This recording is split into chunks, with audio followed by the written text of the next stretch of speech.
this is hard to imagine, but Queen have managed to lose some of their most impressive artwork, particularly as it was about to go to auction. What am I talking about? Hi, good morning, Neil Sean here in the heart of London. Lovely to see you today. This particular story caught my eye simply because, like so many people, I'm a huge admirer of this particular work. And if, like me, you grew up in the late 70s and just loved this particular band, who we're talking about, of course, Queen, fronted by possibly the very best frontman in the rock business, the late lamented, of course, Mr. Freddie Mercury. I was lucky enough actually to meet Freddie Mercury only for a very brief period. He came into a studio of which we were both working in, and super guy, very shy I might point out, not as tall how you'd imagine him, you know, considering he was so big.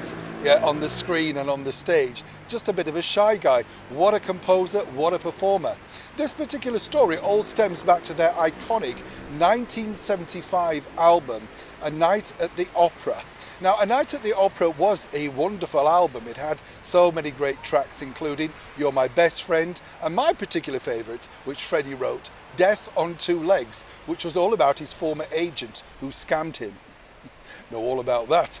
Interesting to note, though, that now they decided that the original artwork was going to be put forward for an auction. Now, this particular wonderful artwork, I thought, was put together by this particular gentleman, Mr. David Costa. Now, David was, of course, a genius, if you think about it, because this is in the era of pre-digital, so everything was hand-drawn and painstakingly put together.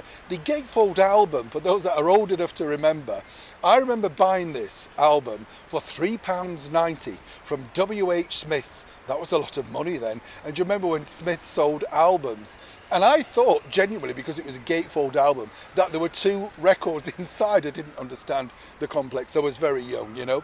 But Mr. David Costa sadly was having a clear out at his studio. And for him, throughout the original, can you imagine, the original artwork, which was going to form part of a forthcoming auction. Now, it was valued, or starting point was valued, at £11,000. So you can imagine where that could have gone, particularly for dedicated Queen fans. The good news for Mr. Costa is he still has the original artwork for the follow-up album, which was, of course, the 1976 classic, A Day at the Races. That had the album of, wonderful tracks like, Somebody to Love, Good Old Fashioned Lover Boy, all that sort of stuff. Everybody knows a fabulous Queen song. Oh, and by the way, I don't know if you know this, but Bohemian Rhapsody, which was on, of course, A Night at the Opera, radio stations originally didn't want to play it. They thought it would never be a hit because it was too long and people's attention span, it wouldn't work.